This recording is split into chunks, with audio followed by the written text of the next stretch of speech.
O Conselho Federal e o CRP 06, a Associação Brasileira de Psicologia Educacional e Escolar, a BRAP, e também a Associação Brasileira de Psicologia Jurídica, mais uma vez se reúnem para fazer esse debate quanto aos laudos psicológicos. Eu fui professora de TIP da Universidade Federal de Uberlândia. Hoje tenho profissionais formados trabalhando comigo na minha clínica. E a grande dificuldade que eu tenho é exatamente eu ter um profissional qualificado para trabalhar comigo. Então, nós estamos num período péssimo, o mercado todo fechado, não tem movimento nas clínicas, as clínicas trabalhando em vermelho, e você mantém aquele profissional lá dentro quase que ocioso, porque você não vai mandar uma pessoa que você qualificou, que está bem, para substituir para um outro que vai ter o mesmo trabalho no futuro. Então, a primeira coisa que nós devemos perguntar, o que é um laudo psicológico? Né? Isso a nível da psicologia mesmo, não é a nível de leigo, não. Eu acho que um laudo é uma análise, uma interpretação de um instrumento da psicologia que serve para fazer uma avaliação. Então, nós estamos trabalhando com um instrumento técnico, porém, nós não podemos trabalhar com vocabulário técnico, são dois momentos diferenciados. O que um laudo enfoca? Ele faz um diagnóstico e ele conclui com um parecer. Né? Se esse laudo é um laudo que levanta toda uma origem e os efeitos de uma psicopatologia, é uma outra coisa. Nós não estamos trabalhando em clínica, nós estamos trabalhando com um processo de avaliação. Mas o laudo tem que ser feito, deve ser feito, e nesse laudo nós temos que enfocar muito uma dinâmica de personalidade. Porque não adianta a gente fazer um laudo pegando itens isolados de um teste ou de uma pessoa. Ah, a pessoa é agressiva. Daí, às vezes, a agressividade em determinadas ocasiões é uma coisa muito positiva. Ah, a pessoa é impulsiva. E daí? O que é essa impulsividade? Junto com essa agressividade, junto com o nível de relação maior, pode provocar um comportamento no trânsito. Então, eu acho que esse enfoque da dinâmica da personalidade, para se concluir uma adequação no trânsito, ela tem que ser muito, muito valorizada por nós. E nós só vamos conseguir valorizar uma coisa quando nós a fazemos bem feita. Caso contrário, a gente não consegue respeito e nem valorização. Outra coisa que eu coloquei aqui, muito importante, no meu ponto de vista, né? É por que nós estamos avaliando? Nós temos um objetivo. Nós estamos avaliando por dois motivos que estão claros, eu acho, que em todos os psicólogos de trânsito. É buscar uma seguridade pessoal e coletiva no trânsito e uma maior humanização do trânsito. Então, esses aspectos nós não podemos perder de vista de jeito nenhum. Eu coloquei o seguinte: como é fácil, né, para quem tem um domínio do teste, para quem tem um domínio da dinâmica de uma personalidade, para quem tem uma boa formação profissional, uma boa escola, você trocar a palavra impulsividade por uma palavra que todo mundo entende, que é uma palavra estupim curto. O que é a pessoa impulsiva? É aquela pessoa que não consegue ter os controles emocionais atuantes no momento que ela é contrariada sob muita tensão. É a pessoa que explode, não é isso? Então, ao invés de a gente colocar num laudo ou dar uma entrevista devolutiva e falar com a pessoa, você é impulsiva, eles não aceitam socialmente, essa palavra é terrível dentro da nossa cultura. Eu falo, você é uma pessoa um pouco mais explosiva, uma pessoa de estupim curto. Ela aceita, sou mesmo. Como é que você sabe que eu sou? Você descobriu isso nesse tracinho que eu fiz aí? Então você vai vendo que o vocabulário é uma coisa fundamental, tanto numa entrevista devolutiva, como num laudo. Nós não estamos fazendo laudo para o colega nosso ler. Nós estamos fazendo laudo para qualquer leigo ler e, mais importante, entender. Eu até percebo que nós, psicólogos do trânsito, somos muito vitoriosos, sim. Eu acho que se não existisse avaliação de trânsito, o trânsito seria muito mais caótico do que é hoje. Nós teríamos, não é uma morte por minuto, nós teríamos 10 mortes por minuto. Só que eu acho que a gente precisa provar esse sucesso nosso. Eu percebo, e gostaria que isso ficasse uma reflexão aí, um debate para essas pessoas que estão aí, para ver se elas concordam com o que eu estou colocando, que um bom avaliador, não só de trânsito, um psicólogo bom avaliador, mas nós estamos trabalhando aqui com o trânsito, ele tem que conhecer perfeitamente o que um motorista A, B, C, D e E faz. Inclusive as diferenças de uma categoria para a outra. Ele tem que ter um domínio muito bom dos testes a serem utilizados por ele. Você pergunta, qual que é o melhor teste? Aquele que eu domino mais. Né? Não adianta me colocarem para aplicar um teste que eu não tenho domínio sobre o teste, sobre a situação. Qualidade na aplicação e na correção do teste. Isso eu estou falando assim, sem nenhum desmérito. Eu acho que nós que temos que ir mudando essa conscientização dos psicólogos mesmo. Eu já peguei psicólogo formado meu, que ele não estava aplicando o treino. Quer dizer, a coisa começa errada e tem que acabar errado. A avaliação não pode ser boa. Então, essa qualidade na aplicação tem que ser boa e na correção também. Baterias, né, de testes, por exemplo, nós em Minas usamos teste cognitivo, nós usamos para medir inteligência geral. Eu, sinceramente, eu questiono para que nós usamos. Eu acho que esses testes teriam validade se eu fizesse uma aplicação individual de cada um desses testes e tivesse uma resposta analítica para que eu pudesse classificar o tipo de raciocínio de inteligência que o usuário tem. Saber que ele tem inteligência mediana, média inferior ou média superior, eu sei porque ele dá conta de abrir a porta do carro. Então, eu não preciso aplicar teste para isso.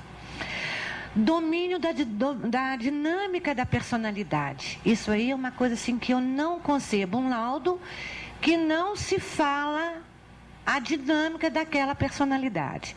Conhecimento básico de psicanálise. Porque quem não tem um conhecimento bom de psicanálise não consegue ser um bom analista de teste, porque o teste é uma avaliação da personalidade, e a personalidade é um componente pelo qual a base dela é a psicanálise. Conhecimento básico e atualizado de farmacologia, porque principalmente os testes analíticos, como o PMK, eles são testes que há ingerências de remédios. Mesmo sendo remédios leves, eles interferem na qualidade do traçado. Bom, então, a partir daí, eu já me preparei e posso me candidatar a ser um profissional que vou fazer diagnóstico, que vou fazer avaliações no trânsito. Então, o que eu vou fazer? O que o motorista faz, como que ele faz e para que ele faz? Se eu não tiver esses perfis determinados de forma clara e objetiva, eu não vou conseguir ter resultado nenhum. Eu vou aplicar teste, desgastar imensamente um instrumento da psicologia, desgastar a nossa ciência, até mistificar, porque hoje essa avaliação de trânsito é um pouco até mistificada, né? E nós temos que desmistificar, isso é um papel nosso de psicólogos do trânsito. Trouxe para vocês uma curiosidade, quando o pessoal fala assim, isso aqui já deu boas discussões entre nós, né, Julieta? O B é a mesma coisa que o D. O motorista que dirige carro passeio é a mesma coisa que dirige o ônibus. Então, eu trouxe um dado pesquisado, quando eu fiz o meu curso de capacitação, o meu projeto de pesquisa foi em cima de motoristas de ônibus coletivos, transportes rodoviários urbanos. Então, eu fiz um trabalho com eles, é média projetada. Quantas vezes o motorista de ônibus, uma cidade do interior de Minas, de porte médio, 500 mil habitantes, faz o movimento de passar a marcha por dia? Quem se arrisca a dar um palpite aí? Quantos? 5 vezes? Não estou escutando. 500 vezes. 3.000 vezes. Numa jornada de 6 horas, ele faz 16.000 movimentos de passar marcha. É a maior incidência de LER do INSS local nosso lá.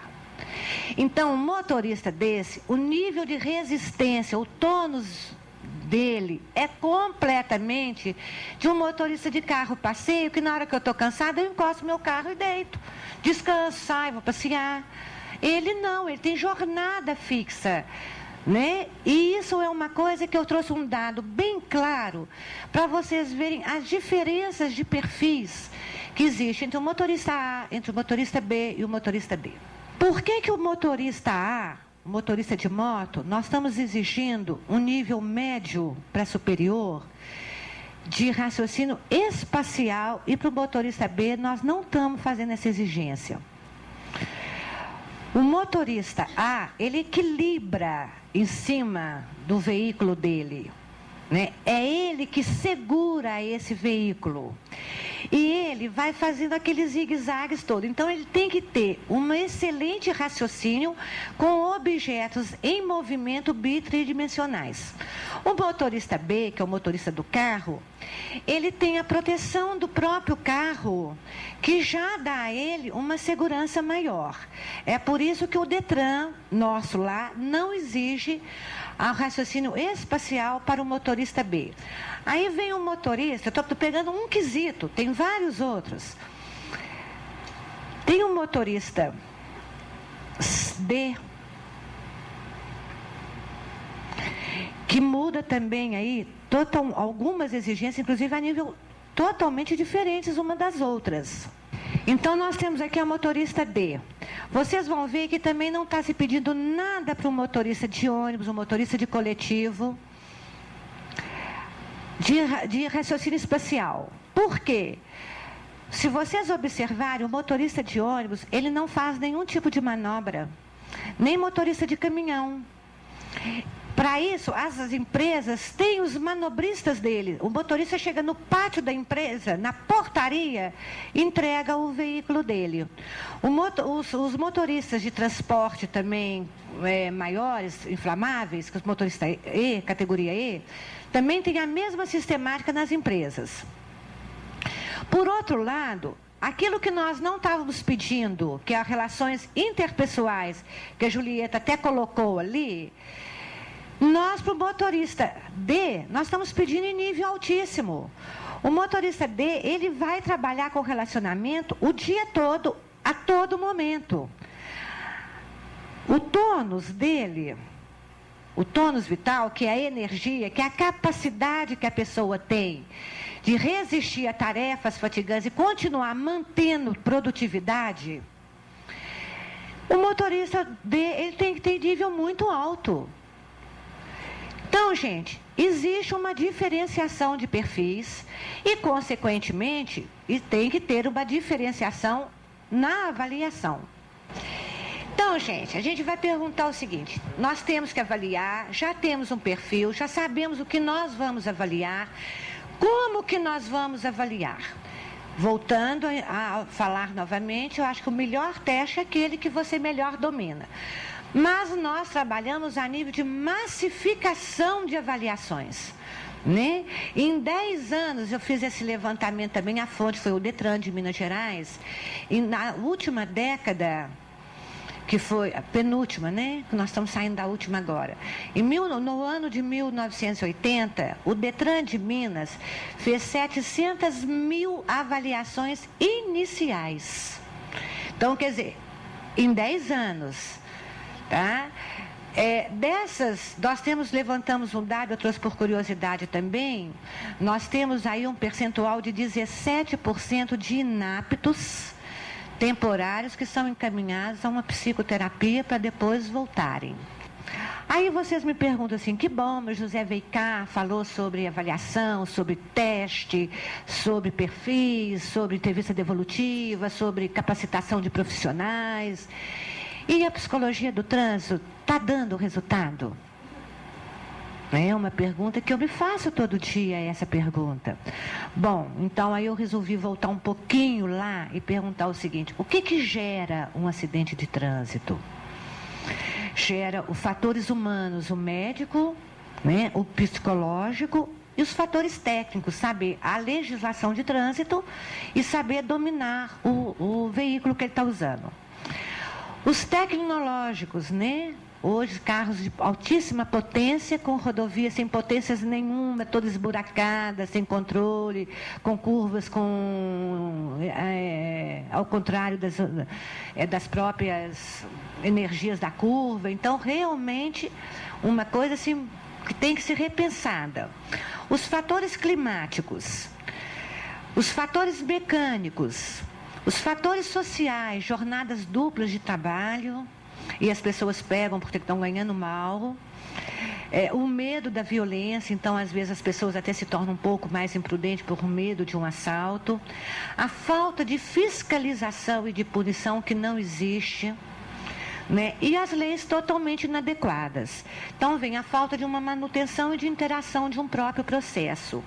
Nós temos uma CNH nacional, mas com leis em portarias e normatizações do próprio código que são estaduais.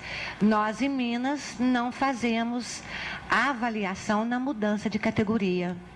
O Detran de Minas se recusa a cumprir o artigo 140 do Código, se recusa a cumprir a Resolução 80 e nós, então, não fazemos. Então, o motorista que há 18 anos, 20 anos, foi habilitado na carteira C, ele hoje passa para a carteira D, sem nenhuma avaliação psicológica. Então, isso é uma coisa assim, que realmente nos preocupa muito. Aí vocês me perguntam assim, que bom, o José veio cá, falou sobre avaliação, sobre teste, sobre perfis, sobre entrevista devolutiva, sobre capacitação de profissionais. E a psicologia do trânsito está dando resultado? É uma pergunta que eu me faço todo dia, essa pergunta. Bom, então aí eu resolvi voltar um pouquinho lá e perguntar o seguinte: o que gera um acidente de trânsito?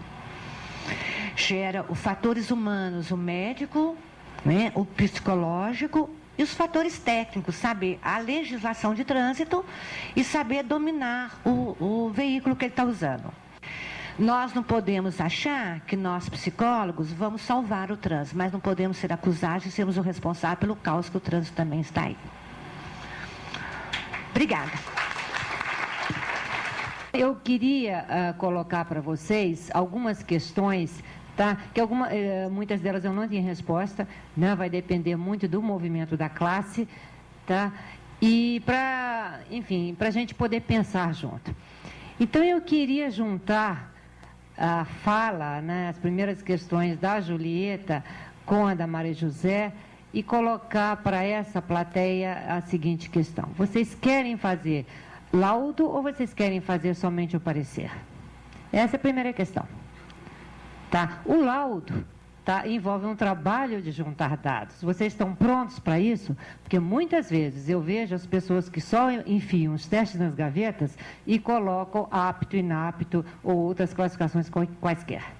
Tá? Então, primeira coisa que eu vou discutir com vocês, tá? O que é uma avaliação psicológica, o que se entende, onde o laudo é um processo necessário. Tá? É como a Maria José falou, o ideal seria que a gente tivesse um laudo, tá? E chegasse ao parecer. Eu sei que vários colegas fazem isso, tá? Mas, infelizmente, algumas vezes, né, em algumas plateias que eu conversei, eu ouvi uma resposta dizendo: eu não ganho para isso. Tá? Então, isso é uma das coisas que a gente vai discutir para aqui, né? Se a gente vive só porque você ganha e se a gente vive para um trabalho, se a gente acredita na qualidade do trabalho. Bom, então, primeira coisa que eu quero discutir com vocês é o conceito de avaliação psicológica. Tá? E a outra questão é se vocês querem fazer avaliação ou se vocês querem fazer só testagem. Tá? A testagem, o termo testagem, inclusive, está sendo abolido cada vez mais na literatura nacional e internacional. Eu vou colocar alguns conceitos aqui, eu vou estar discutindo algumas questões, depois eu vou focar direto a questão do trânsito, tá? As questões que eu tenho conversado com o pessoal que tem me procurado, alguns estudantes que nós temos nessa área, já trabalham nessa área, e as nossas próprias questões junto ao Conselho Federal de Psicologia na Câmara de Avaliação Psicológica. Usar o retroprojetor. Então, a avaliação, gente, é um processo de tomada de decisão, tá? E a finalidade é explicar, compreender, diagnosticar e predizer. Então, nesse sentido, envolve não só as técnicas e instrumental quantitativo, como também de natureza qualitativa. Tá? E aí a gente vai estar discutindo um pouco o que é isso. E quais são os problemas na avaliação psicológica, principalmente no Brasil? Tá? Eles problemas não só de natureza teórica, como prática ou tecnológica. Tá? Então, por aí é o começo da nossa discussão. Tá? Que uma avaliação psicológica, ela envolve, tá? Como a Maria José estava lançando aqui, tá? A parte das entrevistas. Tá? Eu acho que vocês devem se lembrar dos primeiros dias, quando vocês aprenderam. Eu acho que qualquer um dos nossos professores das universidades, eu acho que não deixou de mencionar isso, que você pode ter um teste maravilhoso, mas uma entrevista pode mostrar, e as condições do sujeito para chegar para fazer esse teste pode inviabilizar qualquer teste. Tá? Você pode ter visto um acidente, você pode estar em condições físicas, não ter dormido à noite, ou sei lá, algum familiar está muito doente, inviabiliza qualquer maravilhoso teste. Tá? Então, sem entrevista e sem a observação, não se faz milagres. Tá? Então, esse é um primeiro ponto que eu quero colocar para vocês. Numa revisão feita por Ballesteros, que é um professor espanhol, tá? Ele trabalhou no Psych-Lit, que é a base de dados da psicologia.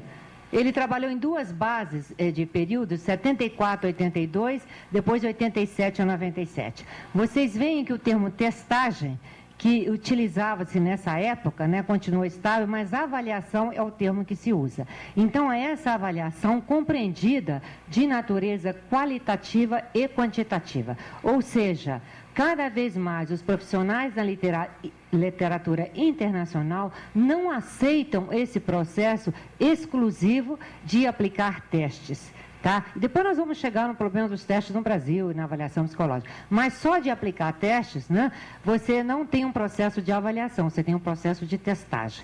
Tá? E o processo de avaliação e testagem você vê que não é tanto a referência. Tá? Bom, então quais são os problemas que nós temos trabalhado? Existe uma comissão, International Test Commission, tá? Que ele está discutindo os padrões éticos. Eu vou estar junto com o pessoal dessa comissão agora em junho, que eu vou estar nos Estados Unidos, e eles estão discutindo alguns padrões éticos em relação aos testes, tá? Que se refere ao próprio psicólogo. Tá? Em primeiro lugar, a sua competência. Será que ele tem competência? Isso envolve, será que ele se atualiza? É uma boa pergunta que eu acho que cada um de vocês devem fazer. Né? Vocês pararam num curso que vocês tiveram, sei lá, 10 anos atrás, ou vocês estão lendo a literatura referente à área de avaliação, testes e sabendo o que está acontecendo? A responsabilidade, você está usando padrões científicos? Você está guardando ética para si e para os outros ao redor? Você está aceitando algumas coisas que estão ao seu redor? Tá? O que é ética para você? Como você se sente fazendo esse trabalho? Então, são questões que a gente tem que colocar para o próprio psicólogo. Quando você vai discutir e você vai definir uma avaliação psicológica, tá? Você tem que pensar que o seu sapato, apesar de você ter escolhido, ter maravilhoso o Varteg, ou o PMK, depois nós vamos chegar lá aos testes, mas vou só dizer que eu acho maravilhoso o PMK, ou pirâmide difícil, sei lá o quê, tem que lembrar que o meu sapato não cabe para todos os problemas, para todas as situações, para todas as oportunidades. Então, eu tenho que pensar na pessoa que está na minha frente. Tá? Então, quando você vai fazer uma avaliação, o primeiro passo é definir o que eu quero medir. Tá? É claro que nós temos um problema aí, eu quero medir o motorista, e quem é seu motorista, que é a segunda pergunta que nós vamos estar chegando lá. Tá? Eu tenho que olhar na literatura, tá? E nesse sentido, não só nacional como internacional, e a primeira pergunta, existe literatura nacional em relação ao motorista? Nós temos um outro problema aí, e as características. Então, eu tenho que ver que instrumento, qual a qualidade desse instrumento, tá? E se existem outros instrumentos com o mesmo propósito. Então, o meu sapato não vai caber para todas as situações. Tá? Então, não existe teste, tá? Se vocês olharem o manual, que sirva para todas as coisas, para todas as áreas. Basta vocês olharem um pouco o manual do teste, que deve se for um bom teste, terá um bom manual, tá? E olhar as aplicações e as pesquisas dos testes. Em segundo lugar, tá? Quando você vai aplicar o teste, são outras condições. Você vai informar, seguir instruções do manual, não é inventar, tá, gente? Não, eu vou dar um exemplo que o pessoal faz muito na área do VISC, tá? Que é um outro problema, tem tantas coisas, né, que a gente se debate. Não adianta, por exemplo, falar, esses cubos vermelhos, você falou vermelho, não é instrução, você já está colocando outra coisa. Tá? Então, inventar, eu sei, nós somos um povo altamente criativo, eu tenho dados de pesquisa, nós somos altamente criativos. Mas se você pretende seguir uma tabela, você não tem condições de ser criativo naquele momento. Você está alterando o teste. Já não é mais a mesma coisa, é outra coisa qualquer. Observar o comportamento. É aqui que vai entrar informações sobre o laudo para você. Se o sujeito está tenso, suando frio, quebrou os lápis, está com fome, qualquer outra coisa, o seu teste está altamente questionado, por melhor que ele tenha sido pesquisado no Brasil. Tá? Que é um outro problema. Tá? A qualidade do material, o pessoal usando xerox, gente, a vontade que eu tenho de enfiar a cabeça no chão. Não tem condição isso. Condições ambientais, nós tivemos que escrever no manual do CFP que tem que ter luminosidade, que tem que ter um espaço para o sujeito. Tá? Nós temos que voltar, fizemos um rascunho, uma proposta de manual para o CFP com coisas tão básicas que parecia a primeira aula de TEP. O laudo científico, ele deve olhar quais são as normas e as tabelas. Então, por exemplo, se vocês estivessem trabalhando nos Estados Unidos, como eu fiz a minha formação e trabalhei muito tempo lá, um laudo, ele tem que dizer não só da parte qualitativa, como estava o comportamento do sujeito, como também ele vai dizer, baseado em tantos indivíduos, ou seja, a tabela que está sendo usada, o resultado foi bruto, foi esse, o resultado desviado, em percentil, foi esse. Quer dizer, o sujeito estará sendo comparado, inclusive fala o erro que está sendo comparado. O laudo, como a própria Maria José está falando, ele deve ter uma linguagem clara, abrangente, evitar os preconceitos, e deve ser dado e discutido numa entrevista devolutiva. Tá? Isso é uma coisa que a gente tem muito falado e, infelizmente, muitas vezes eu ouço alguns profissionais, isso me dói o coração, gente, dizer que eu não ganho para isso, portanto, tchau, tá? É INPS. Olhou, aplicou aqui sei lá o quê, tá? Saiu com uma frasezinha apto, inapto e pronto. Tá? Se nós pensarmos na nossa missão social, que muitas pessoas não vão ver um psicólogo mais na sua vida, que é aquele momento ali, nós temos que dar alguma coisa, mesmo que não seja pago, gente. Quantas coisas, vocês estão sendo pagos para vir aqui? Não estão. Por que vocês estão aqui? Porque vocês querem melhorar, não é isso? Quantas coisas a gente faz na vida porque a gente acredita? Tá? Então, a entrevista é uma obrigação social nossa, é uma nossa responsabilidade. Nós não podemos deixar o sujeito solto, sem nada, cutucar, pôr o sujeito para dar dados ali, sem dar nada de volta. Isso não é ético, gente. Pensem sobre isso. Tá? Então, a ética, nós temos que começar a questionar nós mesmos. Tá? Não vai ser porque o Detran, ou sei lá o que, a clínica tal, não me paga. Não é por aí que nós vamos trabalhar. Não é por aí que nós vamos fazer mudança. É doloroso saber que a ética, a falta de ética, está sendo discutida. O pessoal está vendo. Ninguém é cego para não estar vendo isso. Então, isso é doloroso ver que o profissional não só ele está se prejudicando ou prejudicando o seu cliente ali, mas ele está prejudicando todos nós, psicólogos. Esse comportamento prejudica todos nós. Então, isso tem que ser olhado muito em termos de ética. Tá? A questão de não fornecer itens, esse exemplo que a Maria José deu, e são outros exemplos, porque a clínica, sei lá, o treinador lá, aquela autoescola, ensina como faz isso, o outro ensina. Como é que esses dados chegaram até eles? Como é que essa pessoa pegou esses resultados? Algum psicólogo pegou, porque as editoras pedem lá o CRP. Tá? Como é que as pessoas estão usando isso? Tá? A questão da guarda das informações, o sigilo de informações, as entrevistas. Tá? Agora eu vou focar, eu falei de uma maneira geral sobre a avaliação, mas eu queria focar especificamente agora sobre os problemas do trânsito. Tá? E muitas coisas aí, juntar com o que a Maria José falou. Tá? E conversar um pouco com vocês. Tá? Em primeiro lugar, como vocês querem convencer a sociedade que o psicotécnico, aliás, esse nome deve ser retirado imediatamente, se vocês acreditam que a avaliação psicológica envolve qualitativo e quantitativo, e que vocês sabem das limitações dos instrumentos, que no Brasil a maioria não estão com tabelas super velhas de 1960 ou não foram validados, tá? Como é que vocês querem convencer a sociedade que a avaliação psicológica para o trânsito deve existir sem dados de pesquisa que mostrem que existe relação entre tais comportamentos e pontuação e acidentes no trânsito? Nós não vamos conseguir convencer a sociedade porque nós somos maravilhosos. Nós temos que ter dados de pesquisa, tá? A outra questão que a Maria José colocou é o seguinte, tá? A avaliação psicológica, né, e que eu quero encaixar uma coisa, para que a gente faz avaliação? A gente faz para prever alguma coisa. A avaliação por si só não tem sentido, tá? Para prever. Tá? Para prever e para ajudar. Então, a educação para o trânsito é uma coisa que nós devemos, nós psicólogos, nós temos que trabalhar, fazer um enfoque preventivo. A ABRAP tem interesse nessa área, nós podemos levar para as escolas um trabalho nesse sentido, porque muita coisa que acontece no trânsito, gente, é falta de educação, não é mais nada. Não é não saber olhar, estímulos, isso é falta de educação, tá? Falta de respeito ao outro. Tá? Então, é grave.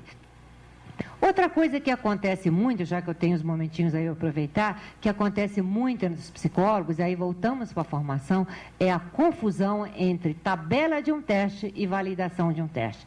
Gente, não adianta eu falar com vocês, eu falo assim, olha, todos os homens, os que usam caneta assim, eles são impulsivos. E quando usam assim, eles são agressivos. Aí vocês, olha, então é que todo mundo que usa assim e todo mundo que usa assim. E se for vermelho, então ele é bicha, ou ele está com agressividade, não sei o que mais lá, ou não definiu a sexualidade. Eu estou simplesmente falando. Então, se tirar 2 é muito agressivo, se tirar 1 é pouco agressivo. Não adianta eu falar, gente, eu tenho que mostrar, eu tenho que validar. Não adianta eu tirar médias. Média é simplesmente a média da besteira que eu acabei de falar. Isso é uma média da besteira. Tá? Eu tenho que provar que segurar a caneta assim, vamos dizer, tem relação com algum critério. E o critério seria ser um bom motorista, se é isso que nós estamos procurando. Qual o critério de ser bom motorista? Nós já perguntamos isso a alguém? Perguntamos? Ou temos as belas ideias do livro de psicologia? Tá? A psicologia, inclusive, do trânsito, segundo Portugal, tá? Tem uma série de questionamentos, porque as variáveis ambientais e da estrada, as coisas afetam diretamente o comportamento do motorista. Tá? Então, nós não temos essa relação A para A, B para B, e nem sabemos. Tá? E agora, nós temos que provar, como a Maria José colocou, eu espero que alguma coisa a gente possa conseguir, tá? Que nós podemos ajudar em alguma coisa. Nunca vamos poder auxiliar nem 50%, que as variáveis psicológicas são inúmeras, mas nós temos que provar. No momento, nós não temos nenhuma prova. Tá? Os nossos trabalhos, os testes que estão sendo usados na avaliação foram da década de 60 e 70, a grande maioria, mas são tabelas, são médias, sem nenhuma relação com motoristas. Tá? Então, a gente não pode nem, eu estou falando isso que estou entre nós, não posso nem falar no Senado, Deus que me livre e guarde, tá? Porque acabam com a gente, que já estão procurando acabar, mas eles já estão percebendo, a sociedade está percebendo. Tá? Então, se a gente não realmente procurar o nosso nível de ética, eu acho que os cursos de capacitação já foram um grande avanço, porque as pessoas estão despertando para fazer monografias, estão despertando para pós-graduação, eu acho que é isso. Tá? As pessoas estão despertando que a formação, principalmente no Brasil, um feijão com arroz, acho que nem o arroz não tem, talvez o feijão. Tá? Porque as pessoas não sabem fazer pesquisas. Muitas pessoas me procuram agora, que começaram essas discussões de capacitação, Solange, queremos fazer pesquisa. Como fazemos pesquisa? Porque não tem na formação. Tá? Então, eu acho que é essa a questão do CFP. Agora, infelizmente, vocês sabem, né, por exemplo, eu falei lá no CFP, eu fui da primeira Câmara de Avaliação de 1989 lá do CFP. Depois de 10 anos eles chamaram de novo para discutir o mesmo problema, gente. Ou seja, não houve progresso nenhum, porque pararam, cada hora vem uma gestão e diz não precisa de avaliação, agora de repente precisava porque houve um veto no psicotécnico. Daqui a pouco, se esse veto foi esquecido, não precisa mais. Por quê? Porque, sei lá, para que serve isso, já largado para o lado, é uma coisa assim, sabe? Então, nós temos que discutir com os nossos próprios colegas. E se queremos mostrar o valor, temos que mostrar não só para os próprios colegas, como para a sociedade. Nós não vamos conseguir vencer desse jeito. Se a gente está pensando, tá, que... como é que nós vamos conseguir mostrar que tem que haver renovação, se não conseguimos nem mostrar que essa que está aí vale a pena? Como? Vocês podem me dar algum argumento? Porque eu não tenho nenhum. Se algum senador, se algum congressista me chamar, eu infelizmente não tenho nenhum dado que comprove relação entre pontuação nos testes e desempenho do motorista. Eu tenho algumas tabelas em testes de médias, desvios padrões, inclusive até, infelizmente, uma tabela que saiu em relação a negros. Eu nunca vi na literatura, em nenhuma pesquisa, que negros deveriam ter uma tabela diferente. Tá? E se a gente for olhar em pesquisas, inclusive pesquisas internacionais, as mulheres são as mais cuidadosas. Então, deveria ter uma avaliação diferente para a mulher.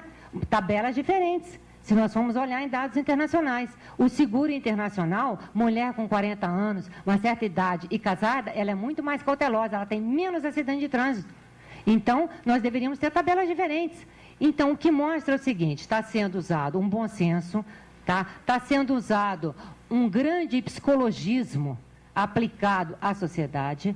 Tá? Nós conseguimos, não sei se eu acho que, né, nós estamos aí passando pelo Congresso, nós conseguimos vencer, ou estamos conseguindo dessa vez, não sei se da próxima vez vamos conseguir, tá? Se nós não se juntarmos no multirão para qualificar essa área. Tá? O psicólogo, nós estamos aqui porque acreditamos, eu acho que nós temos uma grande contribuição para dar à sociedade. Tá? Senão a gente não estaria aqui, tá? E nem estaria em qualquer lugar. Mas agora a gente tem que provar para a sociedade. Tá? Então, trabalhos como perfil, encontrar perfil é essencial. Tá? Encontrar perfil e mostrar a relação entre perfil e alguma coisa fora.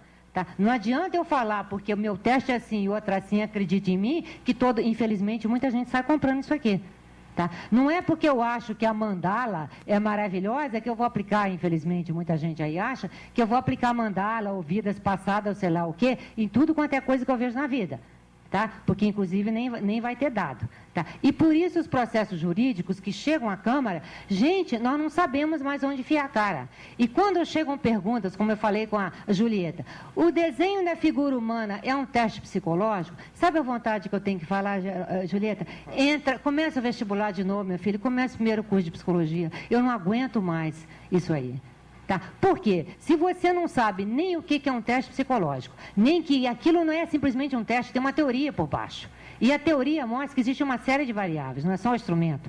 Tá? Variáveis na aplicação, variáveis na entrevista, variáveis depois. Tá? Isso é teoria. Se você não sabe nem o que é isso, meu filho, desiste. Eu acho que nós não temos que responder beabá. Tá? Não tem condição de nós estarmos desse jeito. É por isso que nossa classe está desse jeito. Nós estamos desprestigiados, a sociedade já não acredita. E eu tenho que chegar lá e ouvir isso do médico e de outros leigos que não acreditam. Tá? Então, sabe, gente, eu estou colocando essas questões, eu sei que são perturbadoras, eu mesmo não tenho respostas, muitas delas, mas é para justamente falar com vocês que precisam uma inquietude. Tá? Se a gente não se mobilizar em prol de uma ética melhor do nosso serviço, eu não sei se a gente vai ganhar mais não.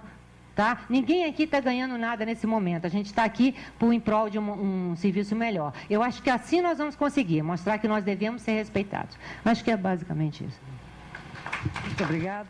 Como foi realizada a pesquisa científica em Minas Gerais para se obter os conceitos MS para os motoqueiros e um conceito diferente para motoristas de automóveis?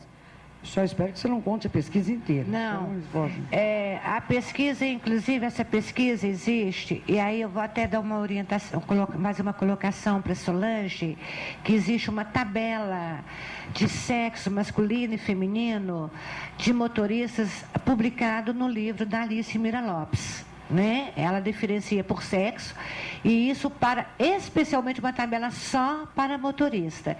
Essa tabela eu até procurei saber bem o detalhe do histórico dela. Foi a Alice Mira Lopes que deu uma consultoria no Detran de Minas Gerais durante 5 anos E junto com o ISOSP do Rio de Janeiro, eles levantaram todos esses dados, analisaram diversos testes de motoristas, então foi criada esse perfil e foi criado essa tabela de masculino, feminino, de motorista, de idade inclusive, de tetronagem, que está publicado no livro do PMK da Alice Mira Lopes. Mas do que eu ouvi até então, o que é focalizado com relação ao trânsito é o indivíduo. Ora, se é a psicologia do trânsito, então por que não o trânsito a questão? Que, inclusive, o indivíduo está... E as vias públicas, o trânsito caótico, os automóveis, a qualidade dos automóveis, equipamentos. Por exemplo, a gente busca, de fato, a adequação no trânsito. Porque se a gente busca adequação no trânsito, o nosso objeto, então, é o indivíduo, não é o trânsito mais. Com relação ao perfil que foi estabelecido, que critérios são esse perfil? E esse perfil leva em consideração não só as habilidades, pelo que eu percebi, leva muito em consideração, posso estar falando uma grande bobagem, a habilidade que o indivíduo precisa ter para conseguir a carteira de motorista. Ora, então, no caso do motoqueiro, por exemplo, ele vai ter que ter uma habilidade espacial, porque ele está, na verdade, com um veículo que corre um grande risco de acidente. Ou seja, sintetizando, o critério de perfil só leva em consideração o que o indivíduo precisa ter, ou o equipamento é considerado, porque eu suponho que deve ter milhões de acidentes de motos. Mas não porque faltou uma capacidade X ou Y ou Z no motoqueiro por responsabilidade dele, mas porque, de fato, moto é um transporte muito perigoso. E outra coisa, qual a relação e a atuação do psicólogo que trabalha nessa área com a saúde do trabalhador? Quando se pensa no motorista profissional, não só a questão da LER, mas a questão do alcoolismo, etc., qual que é o trabalho? Então, estou fazendo essas perguntas a uma pessoa que, de fato, desconhece. Não falando juntos, né? Eu falo e depois você complementa? Tá. Bom, é Fátima, né? Fátima, eu gostei muito das suas perguntas, que eu acho que abrem um leque enorme de ação para o psicólogo na área do trânsito. Tá? Entendendo o trânsito não só como aquele indivíduo sozinho no espaço, que nunca seria impossível ter uma situação, mas uma série de variáveis, né, que entram. É claro, a qualidade, né, se fosse um automóvel, eu fui lá na fábrica, que eu checo automóvel, eles checam tudo, mas não checam outras coisas, né, e a relação entre saúde mental, saúde profissional, saúde do trabalhador, uma série de coisas que o psicólogo do trânsito pode trabalhar. E uma outra coisa que você levantou, que eu gostaria também de comentar, é o seguinte, tá? O laudo, quando você falou em laudo, né, ela falou assim, apto ou inapto, a partir de quê? Bom, o psicólogo tem que chegar a uma conclusão, ele não pode dizer eu acho que eu acho que não é. Agora, talvez esse trabalho, e se a gente deixasse de brigar com os outros do lado, se a gente começasse nós mesmos a aprender a lidar com os outros, em vez de ensinar e não saber lidar, que esse é o nosso grande problema, né? A gente ensina como lidar, mas nós não trabalhamos em equipe multidisciplinar. Tá? Esse é um problema, se a gente ouvisse mais os médicos, o pessoal que trabalha na área do trânsito, talvez esse laudo, como existe no exterior, por exemplo, você fazer um laudo na escola, você junta o sociólogo, o assistente social, o professor de fono, o fonoaudiólogo, você faz um laudo em equipe, esse é o laudo. A pessoa é passada por diversos profissionais e a partir disso chega-se a uma conclusão, esse é o verdadeiro laudo.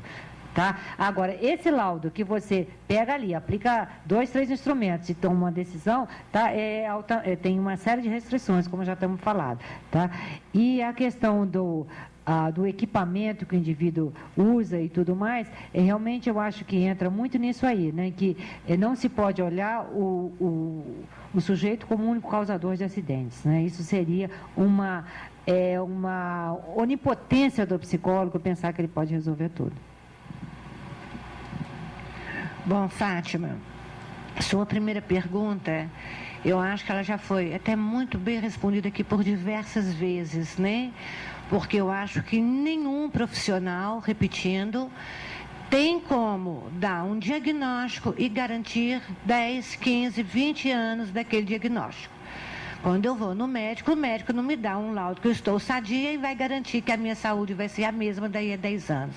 Eu acho que o psicólogo é a mesma coisa. Então, volto a repetir, que eu percebo que eu estou avaliando aquela pessoa naquele momento, sim, em cima de determinados instrumentos ou em cima de determinadas normas, e eu não posso garantir em momento nenhum, e ninguém, médico não faz isso, o advogado não faz isso, o farmacêutico não faz isso, ninguém faz, né, uma coisa daí a 10 anos. Aí fala, precisa ter uma manutenção do processo? Precisa, destaquei bem isso aí. A sua segunda pergunta, quando você fala por que a gente avalia o homem, né, no trânsito, é lógico que eu percebo que quando a gente fala que o objetivo, o enfoque da avaliação psicológica, a entrevista devolutiva, essa preocupação é com o homem, porque eu sou psicólogo e a minha ciência tem a preocupação do humano. Eu não tenho que me preocupar se a rodovia está com asfalto numa camada boa ou ruim. Isso é problema do engenheiro, não é problema do psicólogo. Aí fala assim, precisa ter uma interação? Sem dúvida, coloquei lá. Eu até percebo que a seleção empresa tem sucesso porque existe uma interação. E a nossa não tem, mas nós estamos num caminho que pelo menos nós, psicólogos, já estamos começando a nos inteirar, né? E a Solange colocou uma outra coisa que eu gostaria de reforçar também, é que a partir do momento que esses encontros estão sendo promovidos, como foi promovido o fórum, o primeiro Fórum Nacional do Trânsito, os fóruns regionais, esse encontro aqui agora, nós estamos fazendo um congresso só sobre um seminário sobre avaliação psicológica através do 04, Minas e Espírito Santo. Eu acho que nós estamos sentados aqui para nós crescermos, sim, para a gente ter uma interação. Mas não é só entre nós, não. Nós precisamos, sim, Solange, dessa interação com o engenheiro do trânsito, dessa interação com o pessoal da fiscalização, da Polícia Civil, da Polícia Federal. Até quando você chega e fala assim, eu quero fazer uma pesquisa, eu estou precisando de um dado, eu quero levantar quantos são os motoristas que se envolveram em acidentes fatais esse mês. Em algumas regiões, eu não estou falando em todas, mas em algumas regiões, a polícia já acha que aquilo não é a alçada da gente ter acesso. Então, eu acho que à medida que a gente tem o Conselho Federal, os conselhos regionais, as associações, coordenando e impulsionando esses trabalhos, nós vamos chegar lá sim. Bem, ainda para você, Maria José, o perfil do motorista D e E deverá ser diferenciado do motorista categoria B ou A. Portanto, deve-se deduzir que o motorista de carros maiores ou profissionais devem ter resultados mais satisfatórios ou mais exigentes em suas condições psicológicas? Se sim, como fica a situação do motorista de ônibus e caminhão, que em nossa cultura não possuem condições satisfatórias de escolaridade na prática? Ou seja, os motoristas de elite hoje não serão nunca motoristas profissionais, e sim motoristas amadores. Dá uma tese. Bom, muito interessante a pergunta, porque de repente, quando a gente fala e o tempo é limitado, a gente acaba pulando determinadas coisas que são muito importantes. Essa pergunta veio até complementar muita coisa. Primeiro, quando a gente fala que um motorista de ônibus, ele precisa ter uma inter-relação muito boa, se relacionar com as pessoas bem, de forma flexível, sem nenhuma precipitação, isso não necessita de escolaridade. Nós temos aí pessoas totalmente analfabetas, rudes, primitivas e que relacionam muito bem. E temos aí pessoas com PhD e que não têm nem um pouco de facilidade de relacionamento, de interação grupal e interação social. Outra coisa, quando fala que são mais exigentes, eu não sei se seriam mais exigentes, não. Eu acho que são diferentes. Né? Seria essa a minha colocação. Pelo que eu mostrei ali, eu dei um exemplo, inclusive, da mudança de marcha. Quando a gente fala com o motorista, do perfil do motorista amador, categoria B, não existe essa palavra amador, né? Vamos colocar motorista B. Ele não precisa ter um tônus, uma energia boa a tarefas fatigantes, exaustivas e repetitivas. O motorista de ônibus tem para isso. Não significa que uma seja mais exigente, são diferentes uma da outra. Quando a gente coloca que o motoqueiro, categoria A, ele tem que ter uma espacial boa, o motorista B e o motorista D não tem. Não é que tem que ter maior ou mais exigente, não. Ele não precisa ter. Então, são diferenciações. Uma coisa é eu ser telefonista, acho que seria uma tristeza, né, Julieta? Você que me conhece bem. Eu, telefonista, né? Eu acho que eu punha todo mundo louco. Eu não tenho habilidades para ser telefonista. Das mais simples até as mais complexas. Agora, eu tenho habilidade para ser uma boa cozinheira, eu tenho uma habilidade para ser uma boa psicóloga, eu tenho habilidade para ser uma boa costureira. A habilidade, cada um tem a sua. Lógico, nós desenvolvemos, nós aperfeiçoamos. Então, quando nós falamos em avaliação, nós estamos buscando o elemento que vai se adequar a uma determinada função que vai exigir dele determinadas coisas. Você fala assim, quer dizer que o que não tem, não faz? Faz. Se você me der uma tesoura e um pano, eu faço um vestido.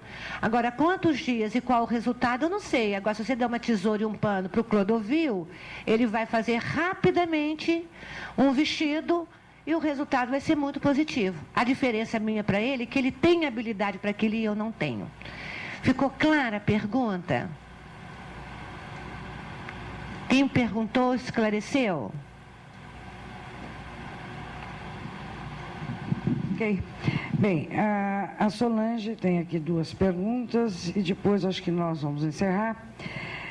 Uma delas, Solange, avaliar a escrita é fazer avaliação psicológica?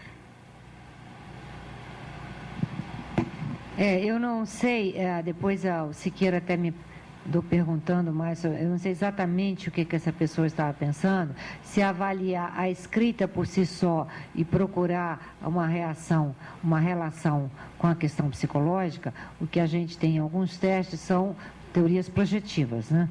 Em relação a isso. Em relação ao motorista, como eu falei com vocês, falta muito a ser feito. Tá? Agora, nível educacional, mesmo que a pessoa, semi-analfabeta, não há dúvida, gente, que você poder entender uma placa e ler uma placa vai ser crucial em alguns momentos que você estiver dirigindo. Então, espera-se, tá, que nós possamos trabalhar com indivíduos que têm algum nível de alfabetização. Né? Então, não é claro que não precisa nenhum ser superdotado, tá? Mas é necessário que tenha uma compreensão da leitura escrita, não é só ler, é ter compreensão do que está lendo. Né? E em relação a essa questão aí que você tem, né? Você vai ler ainda? Eu só posso te dizer o seguinte, não nos compete, enquanto psicólogo, reprovar a personalidade do analfabeto. Fiquem aí para refletir. A avaliação psicológica é privativa do psicólogo, talvez a única área realmente privativa. No entanto, o veto que não existiu, pois para ele não houve indicação ou razões plausíveis, causou um dano muito grande à avaliação. Bancos começam a querer por psiquiatras no lugar de psicólogos, e etc. Não teria isso também a ver, além da nossa necessidade de melhorar? Foi lobby forte querendo nos colocar como um adendo ao médico, o que já ocorreu antes, em 1971. Por favor, sua opinião.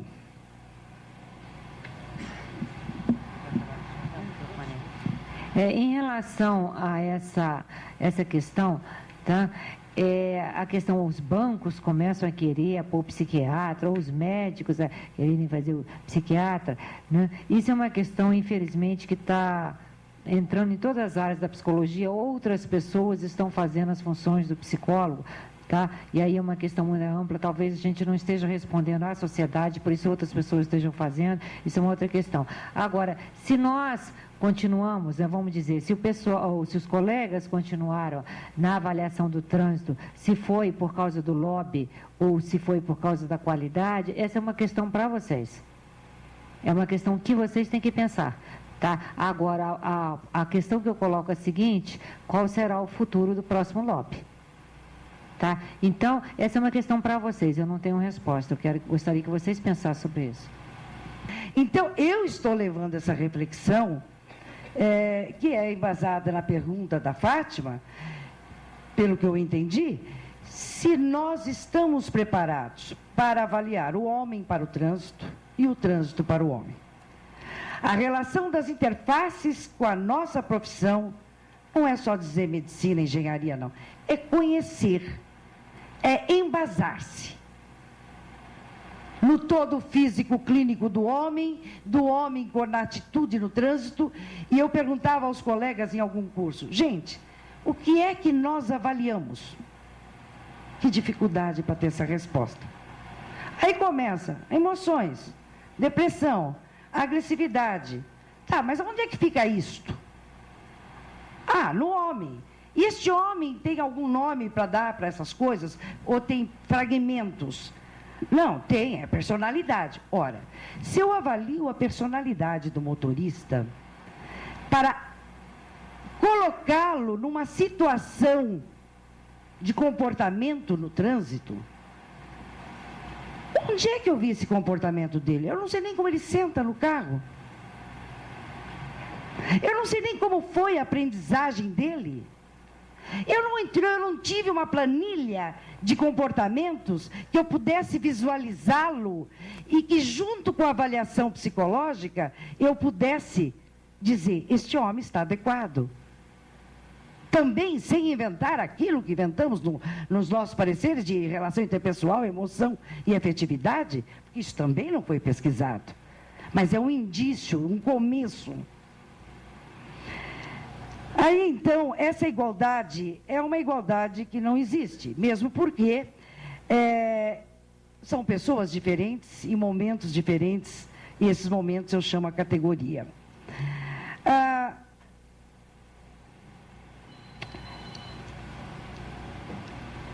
Por outro lado, no final do ano, ouvindo o noticiário pela televisão, eu ouvi que São Paulo esperava, até o final do ano, completar 30 mil infratores, o número de infratores. Isso foi em meados de outubro, novembro, qualquer coisa assim. E que o Rio de Janeiro, foi imediato, também outro estado, esperaria chegar em dezembro com 60 mil. Eu estou falando de infratores. Como é que fica a nossa avaliação se tem tudo isso lá fora fazendo errado? Onde é que se avaliou o comportamento nessa personalidade do condutor? Ou é personalidade lá e comportamento que eu não sei aqui? Tudo bem, estou sendo muito crítica, porque muitos daqui não fazem isso, mas é preciso que vocês iniciem nessas reflexões. Porque senão vamos passar mais 20 anos aplicando HTP, VARTEG, PMK, porque teve lá uma pesquisa, ou assim, ou assado, não desmerecendo, mas tabelas que eram antigas e que estão dizendo que tem algumas já novas. E isso não vai nos levar a lugar nenhum. Então, a gente acredita que aquilo que ficou tenha sido bastante proveitoso e que as discussões aqui apresentadas possam levá-los a refletir na possibilidade de mudança e para melhor em suas atividades. Eu agradeço, em nome também do Conselho Federal, e parabenizando o 06, a presença de todos, e convido a todos a saudar palmas a todos.